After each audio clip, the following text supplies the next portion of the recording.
नमस्कार दोस्तों, आज अपने बात करेंगे विकास की अवस्थाओं की। रीट के लिए हमारी जो डेली की क्लास चल रही है उसमें आज की हमारी ये 6th क्लास है।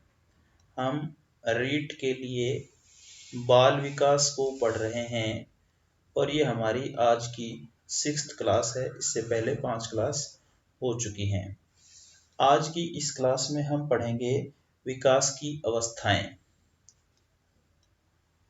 विकास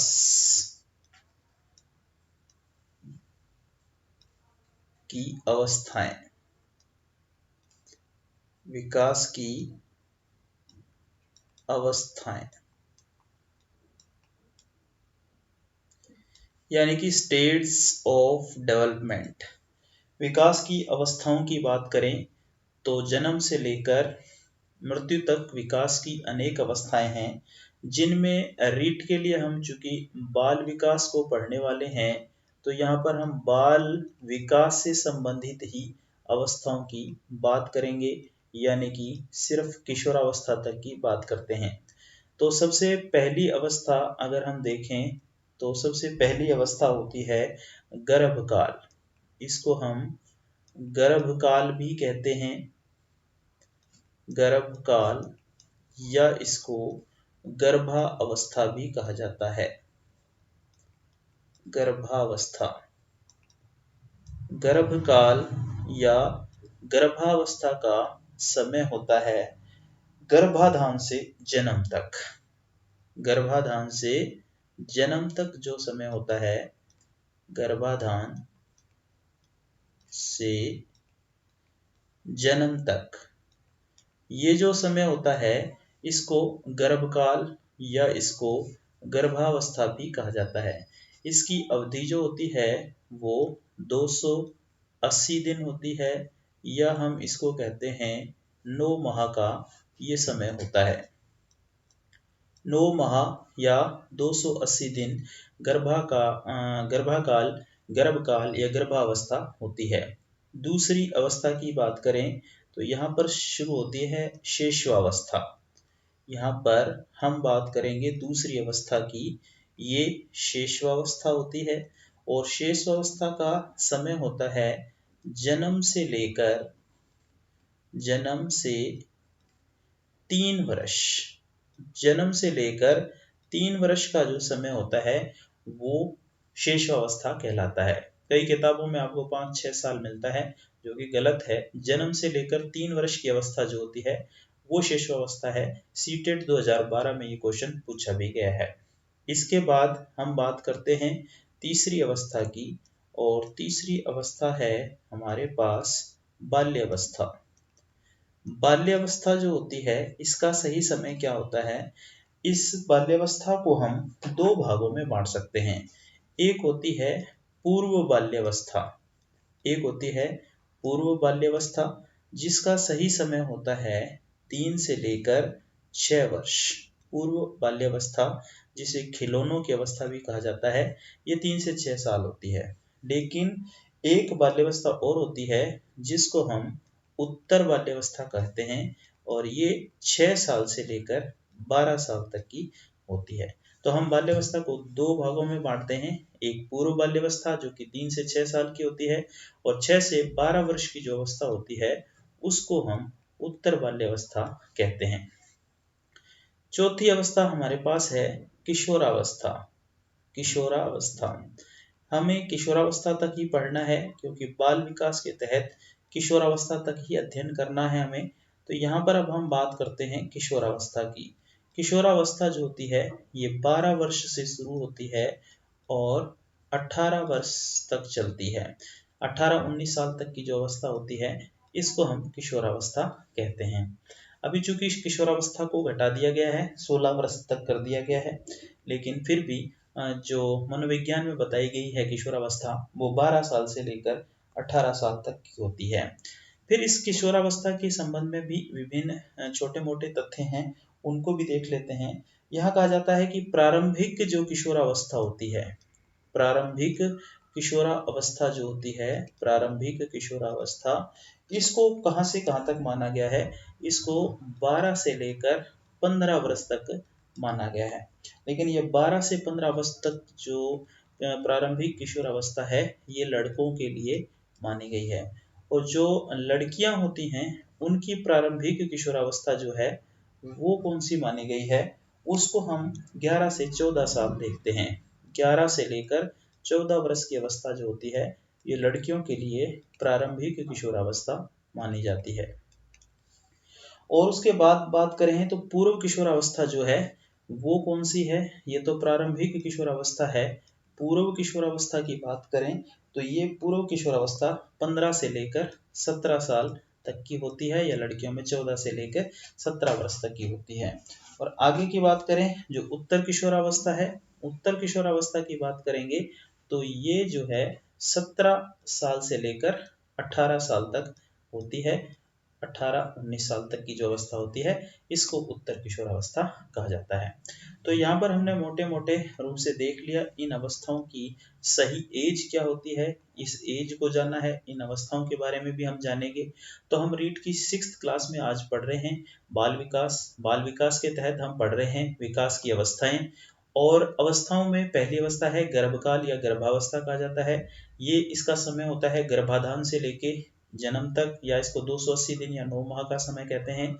शिशुअवस्था जो होती है जन्म से 3 साल की होती है। बाल्यावस्था को हम 2 भागों में बांट सकते हैं, पूर्व बाल्यावस्था और उत्तर बाल्यावस्था। पूर्व बाल्यावस्था जो है वो 3 से 6 वर्ष की है और उत्तर बाल्यावस्था जो है 6 से 12 साल की है। किशोरावस्था की बात करें तो 12 से 18 वर्ष की होती है।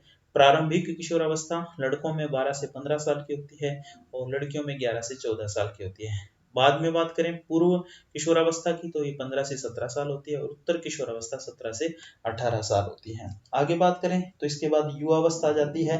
18 से लेके जो है वो आगे वृद्ध युवावस्था मानी जाएगी 25-26 साल तक। उसके बाद फिर प्रौढ़ावस्था शुरू हो जाती है और उसके बाद फिर वृद्धावस्था शुरू हो जाती है। तो इन अवस्थाओं को देखने के बाद हम इनके विस्तार से चर्चा करते हैं आगे। आइए देखते हैं इसके बाद इनके बारे में।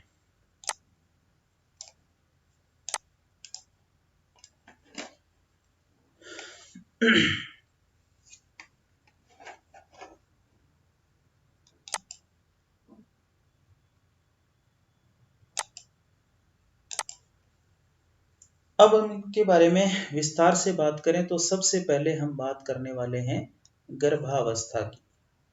सबसे पहले बात करते हैं गर्भावस्था की। गर्भावस्था जिसको अभी हमने बात की थी कि इसका समय सही समय होता है इसका 280 दिन या फिर हम कह सकते हैं 9 माह, या 9 माह का जो समय होता है उसको हम गर्भावस्था कहते हैं। इस अवस्था के संबंध में क्या मेन चीजें हैं उसको अपने देख लेते हैं। इसमें क्या होता है कि जन्म से लेकर 10 से 14 दिन की जो अवस्था होती है, कुछ इंपॉर्टेंट फैक्ट हैं इस अवस्था के। जैसे सबसे पहले अपने बात करें कि जन्म से लेकर 10 से 14 दिन का जो समय होता है, जन्म से लेकर जब बालक 10 से 14 दिन का होता है तो इस अवस्था को क्या कहा जाता है, इस अवस्था को नवजात अवस्था कहा जाता है। ये अवस्था क्या कहलाती है, ये अवस्था कहलाती है नवजात अवस्था। और इस अवस्था में जो बच्चे को है नवजात कहा जाता है। और मानव विकास में इस अवस्था को जो है, ये जो नवजात अवस्था है इसको विश्राम अवस्था भी कहा जाता है, क्योंकि इस अवस्था में बालक जो है विश्राम करता है, अर्थात 16 घंटे सोता है। ये विश्राम अवस्था कहलाती है। इसी को हम नवजात अवस्था भी कहते हैं।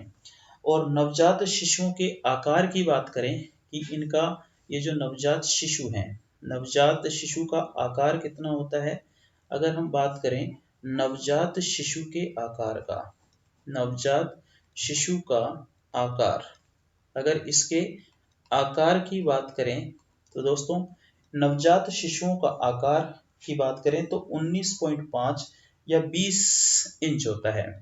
19.5 या 20 इंच हम इनकी लंबाई की बात कर रहे हैं, इतनी इनकी लंबाई होती है। और इनका भार की बात करें तो इनका 7.5 पौंड भार होता है। 7.5 पौंड। वैसे कम अधिक हो सकता है, लेकिन एक स्वस्थ बालक जो होता है वो इसी आकार और इसी भार का होता है। और अब जो गर्भाधान से लेकर जन्म तक की अवस्था है, जो टाइम है, उसको हम 3 भागों में बांटते हैं। और इस अवस्था को क्या कहा जाता है दोस्तों? एक इसी के तहत आती है प्रसूति अवस्था। हम इसको एक प्रसूति अवस्था की भी बात करते हैं। इसी गर्भाधान या गर्भावस्था के दौरान ये प्रसूति अवस्था क्या होती है? प्रसूति अवस्था कहते हैं गर्भाधान से लेकर जन्म तक की अवधि। गर्भाधान से लेकर जन्म तक की जो अवधि होती है, गर्भाधान से लेकर जन्म तक की अवस्था, जन्म तक की अवस्था जो होती है, इसको हम प्रसूति अवस्था कहते हैं। आपसे पूछा जाए प्रसूति अवस्था क्या होती है, तो हम इसको गर्भाधान से लेकर जन्म तक की अवस्था, गर्भधारण से लेकर जब तक बच्चे का जन्म नहीं होता, उस अवस्था को प्रसूति अवस्था कहा जाता है। इंग्लिश में इसको प्रीनेटल स्टेज भी कहा जाता है। इंग्लिश में इसको हम प्रीनेटल स्टेज कहते हैं। प्रीनेटल स्टेज कहलाती है ये। और आगे की बात करें तो ये जो प्रसूति अवस्था है, प्रीनेटल स्टेज है, इसको हम 3 भागों में बांटते हैं। ये प्रीनेटल स्टेज 3 भागों में बांटते हैं, जिसमें पहली अवधि जो होती है, इसको भ्रूणीय अवधि कहते हैं। भ्रूणीय अवधि, इस अवस्था को भ्रूणीय अवधि कहते हैं। पहला पार्ट तो ये जो भ्रूणीय अवधि होती है, हम ये कह सकते हैं कि ये जो प्रसूति अवस्था होती है, इसको कितनी उप अवस्थाओं में बांट सकते हैं। एक तो भ्रूणीय अवधि होती है, एक भ्रूणावधि होती है। एक तो भ्रूणीय अवधि और दूसरी होती है भ्रूणावधि।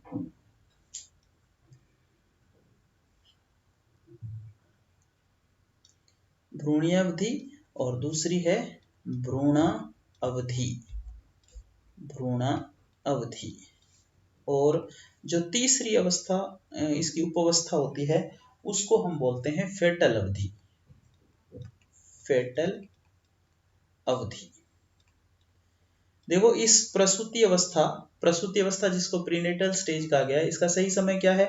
गर्भाधान से लेकर जन्म तक।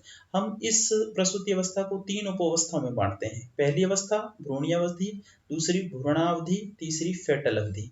ये भ्रूणीय अवधि जो होती है, इसका सही समय क्या होता है? तो इसका सही समय होता है 8 से 14 दिन। गर्भाधान से लेकर 8 से 14 दिन का जो समय होता है, वो इसका सही समय होता है, 8 से 14 दिन। ठीक है, ये भ्रूणीय अवधि कहलाएगी। और अगर भ्रूणावधि की बात करें तो यह जो गर्भ धारण होता है, उसके तीसरे सप्ताह से शुरू होती है। तीसरे सप्ताह से लेकर कौन से सप्ताह तक होती है? तीसरे सप्ताह से लेकर ये 8वें सप्ताह तक का समय होता है। गर्भधारण से बात कर रहा हूं, गर्भधारण से तीसरे सप्ताह से 8वें सप्ताह का जो समय होता है, उसको भ्रूणावधि कहते हैं। इस अवस्था में ना शरीर के सभी मुख्य अंगों का निर्माण हो जाता है। यहाँ पर इंपॉर्टेंट बात क्या है? यहाँ पर इंपॉर्टेंट बात यह है कि शरीर के अंगों का निर्माण हो जाता है। बालक जो होता है, उसके अंगों का निर्माण हो जाता है यहाँ पर। ठीक है। और दूसरी चीज क्या होती है? दूसरी चीज यहाँ यह होती है कि जो बालक का हृदय है, वो धड़कना प्रारंभ करता है। हृदय धड़कना प्रारंभ होता है यहाँ पर इस तीसरे से 8वें सप्ताह में। और ये जो फेटल अवधि होती है, इसका समय क्या होता है? इसकी अवधि 8वें सप्ताह से, जैसे 8वें सप्ताह पे खत्म हुई भ्रूणावधि, तो ये 8वें सप्ताह से शुरू होती है फेटल अवधि। 8वें सप्ताह से शुरू होकर इसका समय होता है बालक के जन्म तक।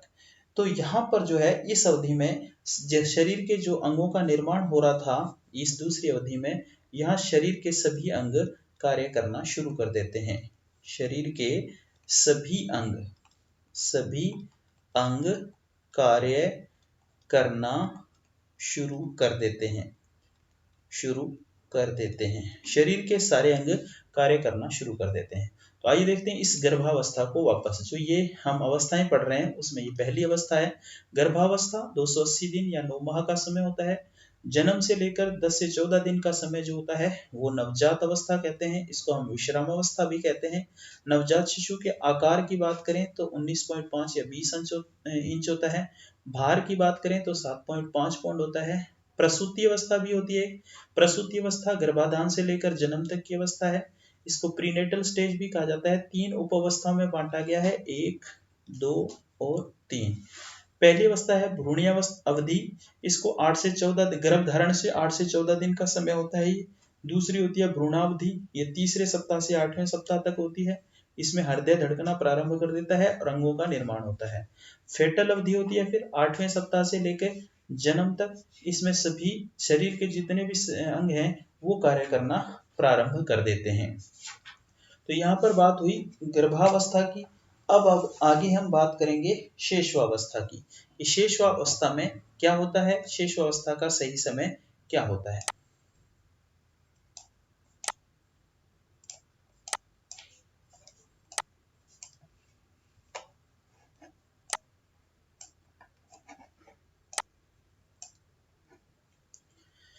देखिए अब अपने यहाँ पर बात करते हैं शेषवावस्था की।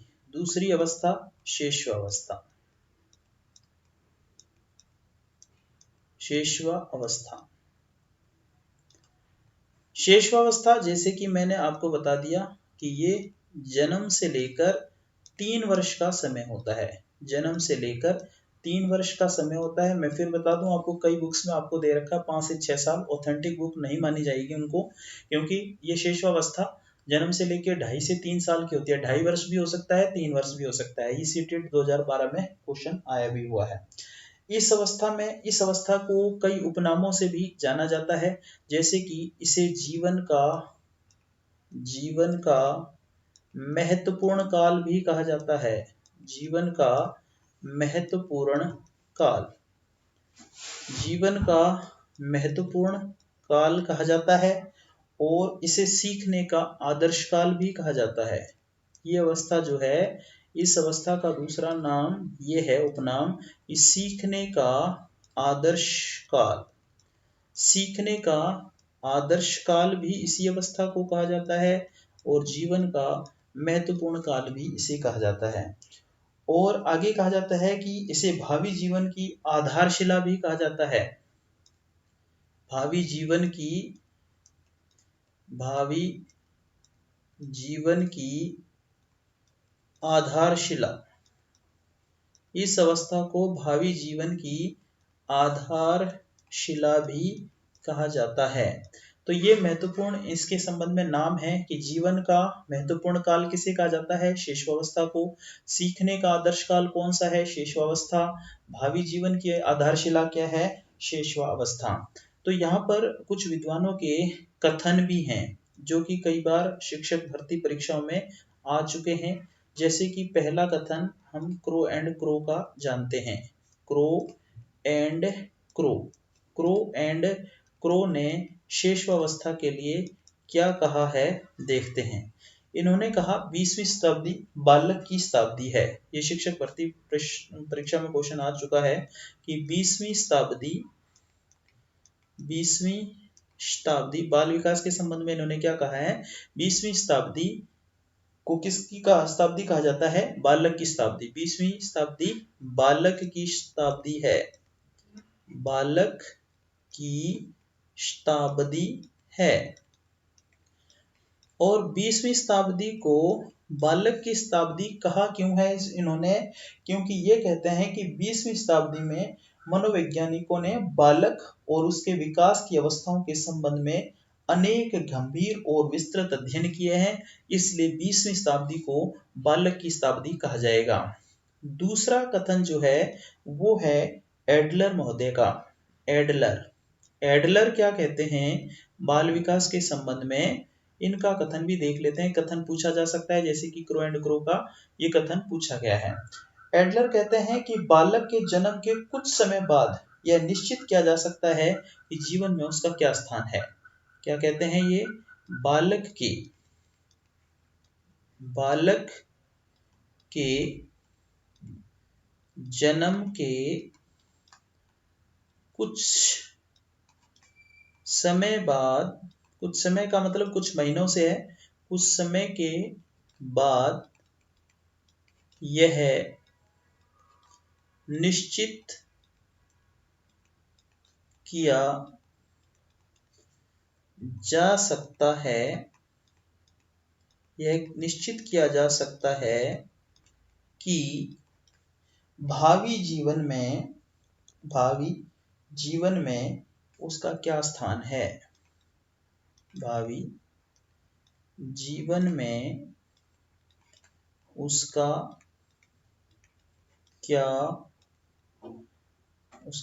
क्या स्थान होगा। भावी जीवन में उसका क्या स्थान होगा, ये एडलर का कथन है। तीसरे कथन की बात करें तो स्ट्रेंग ने भी बाल विकास के संबंध में कुछ कहा है, बालकों के संबंध में कुछ कहा है। स्ट्रेंग कहते हैं, जीवन के प्रथम 2 वर्षों में बालक अपने भावी जीवन का शिलान्यास करता है। जीवन के प्रथम 2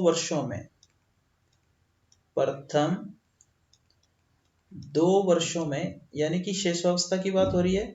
जीवन के प्रथम 2 वर्षों में बालक अपने भावी जीवन का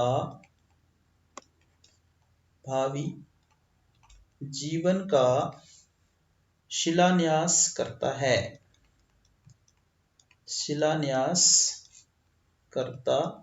है। ये किसने कहा? ये स्ट्रेंग ने कहा। और एक गुड एनफ भी थे, इन्होंने भी कुछ कहा था इस अवस्था के बारे में। 4 नंबर पे हम इनको पढ़ते हैं। ये कहते हैं कि व्यक्ति का जितना भी मानसिक विकास होता है उसका आधा 3 वर्ष की आयु में हो जाता है। जितना भी मानसिक विकास होता है, जितना भी मानसिक विकास होता है उसका आधा 3 वर्ष में हो जाता है। 3 वर्ष में हो जाता है, यानी कि आगे बालक कितना बुद्धिमान होगा ये उसके 3 वर्ष की अवस्था में पता चल जाता है। जितना 3 वर्ष में बुद्धिमान होता है उसका 50% और आगे के जीवन में होगा। तो गुड इनफ का यही कहना है कि जितना भी कोई भी व्यक्ति जितना भी बुद्धिमान होता है, जितना भी उसका मानसिक विकास होता है, उसका आधा उसके 3 वर्ष की अवस्था में हो जाता है। तो ये गुड इनफ का कथन था। और अगर हम बात करें यहाँ पर कि ये जो शेषावस्था का बालक है ये कितने प्रकार के कार्य करता है, तो ये 3 प्रकार के कार्य करता है। 3 प्रकार के कार्य करता है। अब आप सोच रहे होंगे 3 वर्ष का बालक कौन से कार्य करेगा, तो इसके ये कार्य हैं। एक तो है नींद लेना, और दूसरा इसका कार्य है रुदन करना यानी कि रोना, और तीसरा इसका कार्य है भोजन करना। ये 3 कार्य इस अवस्था में बालक करता है। तो यहाँ पर आज हमने गर्भावस्था और शेषावस्था के संबंध में कुछ जानकारी हासिल की। अगली क्लास में हम शेषावस्था का शारीरिक विकास, मानसिक विकास, बौद्धिक विकास, संवेगात्मक विकास जानेंगे और बाल्यावस्था के संबंध में जानेंगे। फिर उसकी अगली क्लास में हम किशोरावस्था के बारे में जानेंगे। तब तक नमस्कार।